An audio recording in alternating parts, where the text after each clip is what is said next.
De volta com o RDTV para você conferir a entrevista que fiz com o presidente do Sinfat, Ricardo Bertolini. Ele fala, entre outros assuntos, dos trabalhos desenvolvidos pelo Sindicato dos Fiscais de Tributos de Mato Grosso no auxílio às melhores alternativas para a política tributária do Estado.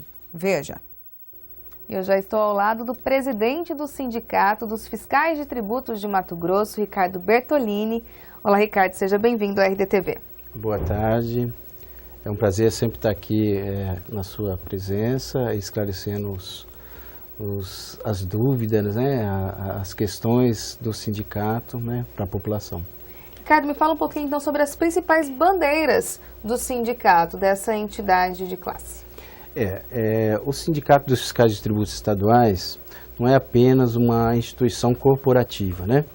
Nós tratamos também da questão de Estado, né? Nós somos preocupados com as questões estaduais para que o Estado consiga realmente fazer os investimentos que são necessários. E para isso a gente não cuida especificamente das questões corporativas, salariais, a gente cuida também da política de tributação, né?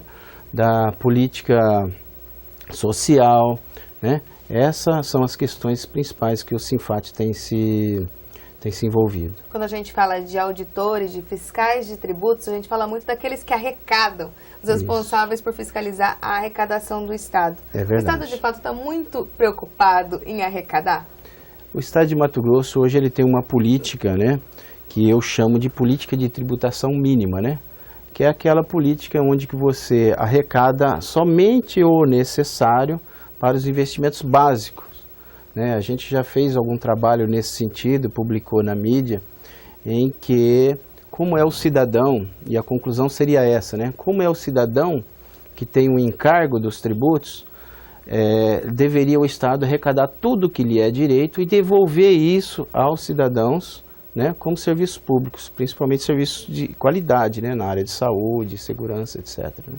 E isso não tem acontecido? Na nossa visão, a política de tributação mínima do governo é equivocada, porque os demais estados do Centro-Oeste também praticam essa política de incentivos fiscais, né, de proteção do agronegócio. No entanto, eles têm um crescimento de arrecadação maior que o de Mato Grosso.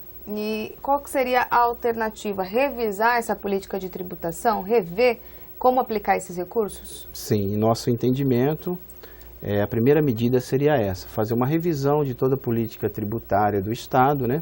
Rever a política de concessão de benefícios fiscais, né? Fazer realmente uma gestão de choque na política tributária. Falando em concessão, então, de incentivos fiscais, a gente tem ouvido muito na mídia e nos próprios poderes nos últimos dias a discussão relativa aos incentivos fiscais. Afinal, em que momento que os incentivos fiscais ajudam, contribuem com a economia do Estado e em que momento que prejudica? Esse assunto está em discussão, principalmente porque há um movimento na Câmara Federal, né, e no Senado Federal, para colocar um ponto final, né, na questão da guerra fiscal, né? Isso é através de um decreto 559 do governo federal, em que as alíquotas interestaduais seriam únicas, né, uma alíquota para todos os estados. No entanto, gradativamente, isso não vai acontecer de uma vez só, né? Isso é um projeto gradativo e que no futuro pode ser que aconteça dessa forma. A política de incentivos fiscais de Mato Grosso, que está baseada na Lei 7958 de 2003, ela deveria ser uma política de incentivo da indústria, para fomentar a indústria mato-grossense, né? Trazer investimentos para que se processe a matéria-prima e devolvam um produto agregado, com maior valor agregado, gerando maior renda e mais empregos. Fomentar as cadeias produtivas do Estado. As cadeias aproveitar a matéria-prima do Estado, principalmente, né?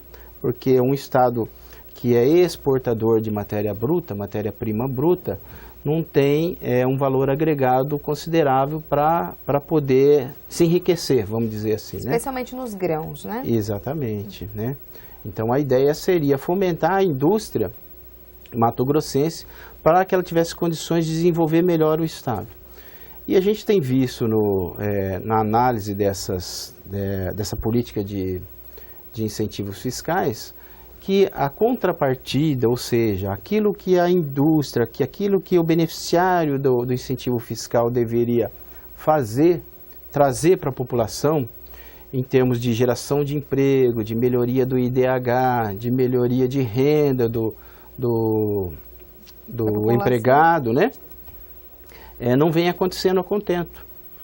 E por esses últimos dias o debate ficou bem acirrado, porque tem um projeto na Assembleia Legislativa que apenas prorroga essa lei, né, que é a Lei de Incentivos Fiscais, por mais 20 anos, sem nenhuma alteração. Nesse modelo que está, não dá para ficar, o Estado seria prejudicado em longo prazo? Veja bem, nós já nos pronunciamos na Assembleia Legislativa, com os poderes, né, de que nós reconhecemos e somos totalmente favoráveis à concessão de benefícios fiscais. Mas aquele benefício bom, aquele benefício que vai trazer renda, né, para o Estado, aquele benefício que vai desenvolver o Estado. Da forma como está sendo feita, trazendo benefícios para empresas, não atinge o objetivo, né? O objetivo, como a gente falou no início da reportagem, é beneficiar a cadeia, ou seja, desde o produto primário até o produto final acabado com valor agregado. É que a gente fala da verticalização da verticalização da economia, isso mesmo. Assim garantiria de fato emprego e renda e desenvolvimento para o Estado, que é maior produtor de soja, exportador de milho. E é o princípio da Lei de Incentivos Fiscais. Muito se reclama também, Ricardo, da instalação de indústrias, na verdade do comércio, os incentivos fiscais ligados ao comércio e não à indústria. Mesmo assim, oportunizar a indústria seria a melhor alternativa? Por exemplo, o comércio, quando a gente fala de uma grande empresa de varejo, garante-se muitos empregos. Mas qual que é a contrapartida em relação a isso? Então, quando a gente fala em incentivo fiscal para comércio, já é uma concessão que o sindicato, né, e algumas entidades e alguns deputados na Assembleia Legislativa têm o mesmo entendimento que o nosso. O comércio não deve ser incentivado. Porque, veja bem, quando você incentiva um comércio, um grande varejista, por exemplo, uma rede de lojas, logicamente, aquele pequeno comerciante que vendia o mesmo produto daquela grande rede de lojas, ele vai ter dificuldade, porque ele não tem esse benefício, né?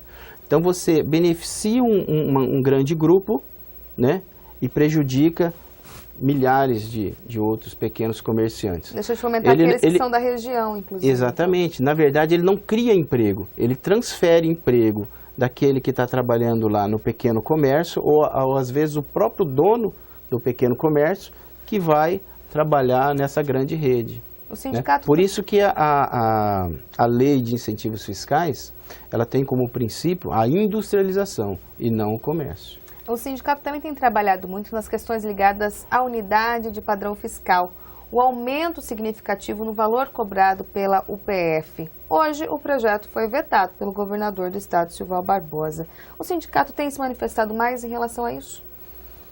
O sindicato ele fez um trabalho em fevereiro de 2012. Eu assumi a presidência do sindicato em janeiro de 2012, né? E nós assumimos o sindicato com a proposta de combater ilegalidades, né? E uma ilegalidade seria o reajuste da UPF, em valor muito superior ao devido, ao legal, né? Porque a UPF, ela tem lá uma regra em que você deve aplicar nela um índice oficial, que na ocasião é IGPDI, era o IGPDI. E de repente, de um mês para o outro, ela teve um reajuste eu não me lembro o percentual agora, mas ela teve um reajuste absurdo. Ela valia na época 36%, né, passou a 46%, acho que foi 26% ou 27%, e hoje é R$100, né? Então, alguma coisa assim que fica, no mundo da economia, fica incompreensível. Como é que você reajusta mais de 100% em menos de 12 meses, considerando um índice oficial? Não existe assim. Então é uma ilegalidade, o sindicato ele fez uma representação, né, no Ministério Público, teve um processo no Ministério Público e está caminhando, o processo está caminhando, né, nesse meio tempo foi aprovado uma lei na Assembleia Legislativa, fixando aquele valor ilegal, né, agora legal, mas imoral, né, fixou aquele valor inflado e mesmo assim o processo está em continuidade, está lá essa representação no Ministério Público, está na mão do Ministério Público para acionar ou não o Estado. Quais são os prejuízos causados à economia do Estado com esse reajuste da UPF? Fala-se muito da arrecadação, como eu disse no início da entrevista. É uma iniciativa, entre aspas, desesperada do governo de garantir a arrecadação a qualquer custo? Esse projeto de aumento da UPF, na verdade, ele garante o aumento da arrecadação dos fundos, né? Que é o FETAB, o principal dele, o Fundo de Transporte e Habitação, né? E você altera, por exemplo, o valor da UPF, e a UPF, por exemplo, ela serve de base para o FETAB da soja, né? A cada tonelada de soja você paga um percentual do valor da UPF. Então, isso gerou uma alteração um valor muito impactante na arrecadação do FETAB. Tanto que, na época, o pessoal da FAMATO se manifestou contrário tal, e o governo aceitou uma parcela dessa manifestação, fez uma redução do valor da UPF, né? No entanto, essa redução a gente vê que ela não tem o objetivo de perdurar por muito tempo. Inicialmente se reduzia em um percentual maior, hoje a redução já é um valor menor. Então, uma medida que visou a garantir o aumento da arrecadação naquele momento. Assim como tem acontecido hoje ainda, já que o UPF ainda está num valor acima do considerável legal pelo IGPDI. Sim. Hoje o valor da UPF é R$100, né? E hoje nós temos o valor cheio de R$100 e aplica-se 2 ou 3 reduções da UPF para vários casos. O valor para a UPF nós temos um valor de redução, um percentual de redução. O valor da UPF para aplicação de multas, por exemplo, do ICMS e tal, tem outro percentual de redução. O Tribunal de Contas, inclusive, regulamentou uma forma de aplicar multas e penalidades. Isso acaba influenciando em outros órgãos, que é o caso do Tribunal de Contas, que você lembrou, né? O Tribunal de Contas, quando ele decide lá por aplicar uma multa, essa multa acabou representando mais que o dobro do que o tribunal fixaria, né? Para uma penalidade, né? Então ele teve que se adequar também a essa ilegalidade. Além desse prejuízo aos órgãos, para o cidadão comum, também quais são os prejuízos desse aumento da UPF? Também tem prejuízo ao cidadão, por exemplo. Quando você for lá tirar uma segunda via de CNH, ou uma segunda via do seu RG, ele tem uma taxa que você paga, né, que é baseada em UPF. E a UPF sendo valorada acima do valor legal, você vai ser onerado também com essa taxa. Outra discussão também ligada ao sindicato, Ricardo, diz respeito à Lei Orgânica da Administração Tributária, LOAT. Sim. Me fala um pouquinho sobre o que é esse dispositivo e a importância de se discuti-lo. A Lei Orgânica é um projeto, hoje é um projeto nacional, né? Estamos discutindo, é uma lei orgânica que não é do fisco estadual, é do fisco federal, estadual, distrital e municipal, né? Nessa lei orgânica, que está sendo tratada na Federação Nacional dos Fiscos Estadual e Distrital, que é a FENAFISCO, né? A gente tem um tratamento, a gente propõe um tratamento como unidade. Seria um órgão separado, com um orçamento separado, para que se tenha a legitimidade e a independência para se tratar a administração tributária, né? Que é um dos órgãos, se não for é um dos órgãos mais importantes da administração pública, que é de onde vêm os recursos para poder fazer as políticas públicas, né? Hoje a gente está se deparando com essa questão dos superpoderes aí do secretário de Fazenda, né? Se nós tivéssemos uma lei orgânica, né, que tratasse disso, lá estaria tudo regulamentado. Qual é o poder da secretaria, onde ela poderia atuar, aonde vai o limite, né, da questão tributária e das ações do secretário. E das ações do secretário. Hoje isso não existe, então? Hoje não existe. Então é possível que o governador, por exemplo, determine quais são as funções do secretário e até onde ele pode atuar? Sim, hoje tem, né, por decreto, as atribuições do secretário, né? E lógico que não interessa para a gente essa discussão de aonde que o secretário pode ir ou não, no caso dessa determinação do governo. Por quê? Porque nós vivemos hoje uma crise financeira muito grande, né? Então, como está sendo tratado hoje esse decreto, que é o 1528, seria um limite para tentar sair dessa crise, né? Tentar limitar a atuação os recursos, né, do secretário, e isso é uma alternativa, a gente não pode discutir isso é uma alternativa do governador, né? Se eu fosse secretário de alguma pasta, eu também ficaria zangado, porque, veja bem, eu tenho só responsabilidade, mas não tenho um recurso para gerir essa pasta. Isso, para mim... Está tudo na mão de um outro secretário. Seria um problema muito sério, porque você tem responsabilidades, mas você não tem o recurso para resolver os problemas. E aí você tem que se submeter ao crivo, à caneta do secretário de Fazenda. Exatamente. Mas o sindicato não tem entrado nesse mérito. O sindicato não está entrando nesse mérito, porque eu acho que isso daí é uma questão do governo mesmo, entre os secretários e o governador. E agora a Assembleia, né? No entanto, o sindicato tem trabalhado nessas outras questões ligadas à arrecadação. Sim, a gente tem combatido as ilegalidades. Aquilo que a gente acha que é ilegalidade e que vai influenciar na vida da população e da sociedade em geral, o sindicato tem atuado. No ano passado, para a gente encerrar nosso bate-papo, presidente, vocês trabalharam muito enquanto sindicato pela não aprovação de um projeto de lei na Assembleia do PAT, Sim. que é o processo administrativo tributário ligado ao governo do Estado. Sim. Em que pé estamos nesse processo? O PAT é um projeto em que ele tem uma lei regulamentadora, que é uma lei ordinária, em que diz que ele deve ter duas instâncias, né? E tem toda uma formalidade nesta lei. Essa lei ela foi desregulamentada pelo governo. Praticamente o governo revogou 80% dessa lei, né? E fora essa lei, que foi desregulamentada, foi criado um decreto que criou as novas regras, né? Muito bem. Fora a questão de funcionamento do PAT, nós temos as atribuições. Na Secretaria de Fazenda, no governo, nós temos um grupo que chama Grupo TAF, que é de tributação, arrecadação e fiscalização.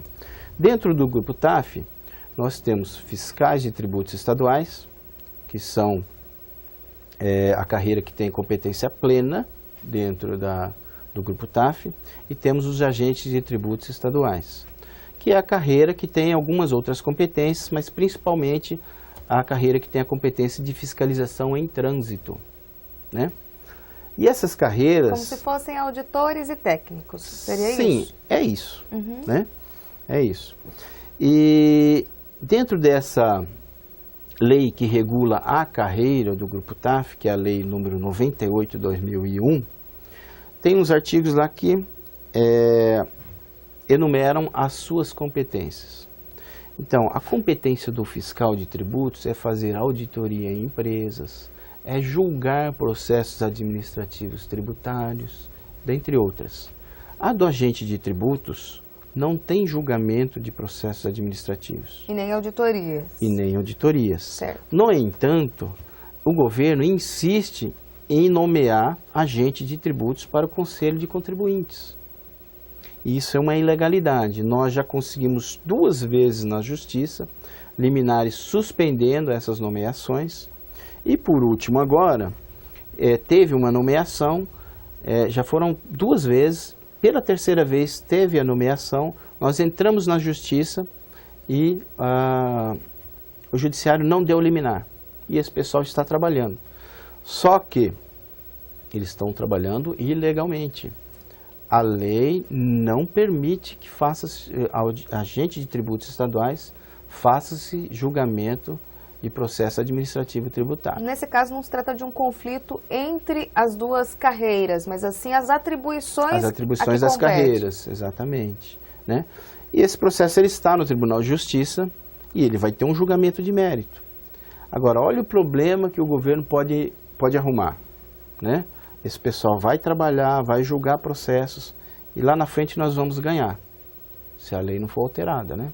Se for alterada também seria inconstitucional. Nós vamos recorrer para o STF também, STJ, STF, nós vamos recorrer, porque isso é atribuição nossa, é nossa competência e nós não vamos abrir mão, né? Então esse pessoal está fazendo esse trabalho. É como se um assessor jurídico pudesse julgar pelo juiz? Também, seria isso? é um técnico. Hoje nós temos na Receita Federal a figura do auditor fiscal da Receita Federal e tem o da analista da Receita Federal. Qual seria o propósito, a justificativa, a fundamentação teórica do governo para fazer essa equidade de funções, de atribuições, sendo que as carreiras são diferentes? A gente tem sido assim perseguido nesse sentido e nós não entendemos esse propósito. A gente chega à conclusão que essa estratégia de mistura é para enfraquecer o fisco. Essa é a conclusão que a gente chega. Enfraquecer aqueles que são responsáveis por fiscalizar a arrecadação do Estado. Exatamente. Tá certo, Ricardo. Obrigada, então, pela participação aqui no RDTV. Tá, muito obrigado pela oportunidade. A gente está sempre disponível aí para esclarecer, né? E tenho a agradecer a forma como vocês nos receberam aqui e conduziram o processo. Muito obrigado. Obrigada. Boa tarde, né?